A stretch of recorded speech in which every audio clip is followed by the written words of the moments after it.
Hey everyone, my name is Scott Reintgen, and I am the author of the Celia Cleary series. The series kicks off with a book called The Problem with Prophecies, and it follows Celia Cleary, who is a seer on her 4,444th day of life. She gets her first prophetic vision. She can see the future. It runs in her family. Her grandmother had this gift. Her grandmother's grandmother had this gift, and now it's Celia's turn. The only problem is, instead of getting a glimpse of a lottery ticket number or, hey, who's going to win the NBA Finals this year, her first glimpse is of her neighbor, a seventh grader named Jeffrey Johnson. Now, her and Jeffrey, they go to the same school. They ride the same bus. They've never talked a whole lot, though, and so it's kind of strange that she's getting a glimpse of him. And in the vision, as Celia watches, Jeffrey dies. Not great. And so she does what anyone would do when they see that happen in the future.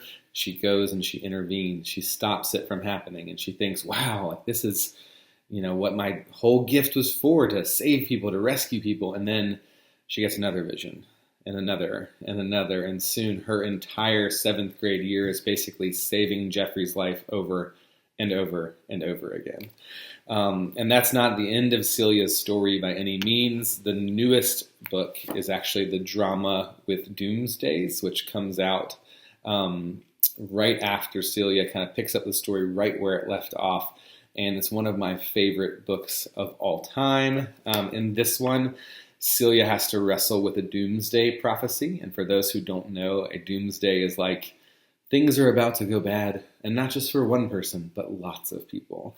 And the lots of people in this particular case are Celia's entire 8th grade class. And she's got to figure out a way to balance luck and all of these other swirling forces before something really bad happens. And so I'm going to read you a scene from the drama with Doomsdays that follows one of the characters that she is investigating, because what Celia has figured out is that something's happening at their school. The luck balance is completely out of whack, and there's one student who seems to be very, very, very unnaturally lucky, and that is starting to have a rippling effect across the entire school. So here is Celia Cleary as she arrives at school one morning and sees something a little bit odd about one of her fellow students. I keep searching for him, just in case, but there's no sign that he's stuck around. Instead, my eyes land on Patrick Bell.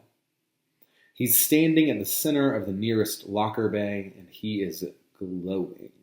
Not just happy, but literally glowing with golden light.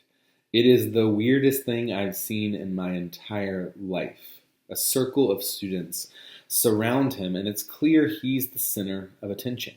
And no wonder, he looks like a second son. Other students are stopping, rubbernecking until the crowd has doubled in size, and I'm finally close enough to hear what he's actually saying. Yeah, just 50 pairs released in the whole world. I realize he's pointing down to his shoes.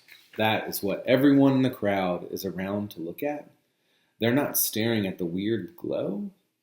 And yeah, the lottery had over 500,000 people enter. It was wild. I couldn't believe the email when I saw it. These shoes are amazing. I glanced down. He's wearing some kind of retro high tops with gold and fuchsia slashes running along the sides. They look pretty cool, I guess, but not cool enough to explain why everyone is congratulating him left and right.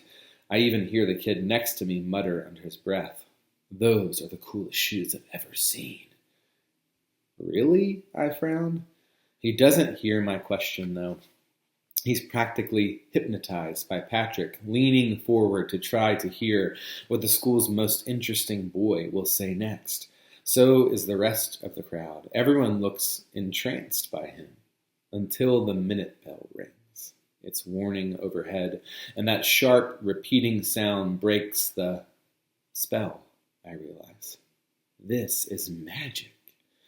The golden light surrounding him makes so much more sense. No wonder no one else reacted to it. I'm the only one who can see it. Usually I can only see my own magic, so why? The scrying spell. This must be an after effect. I'm still seeing traces of other magic in the air, and there's no denying that Patrick Bell is smothered in the glow of a spell. I stand there for a second, knowing I need to get to first period before deciding to follow Patrick Bell instead. I don't have any classes with him, so I'm pretty sure his classroom won't be close to mine. I ignore the fact that I might be late, trailing him down the hall instead. There are 4 other kids walking with him, all a step behind, like he's the president of the group or something. Every time he makes a joke, they laugh. Every time he says he doesn't like something, they nod. Of course, they don't like it either. Could he really be the other seer, I think?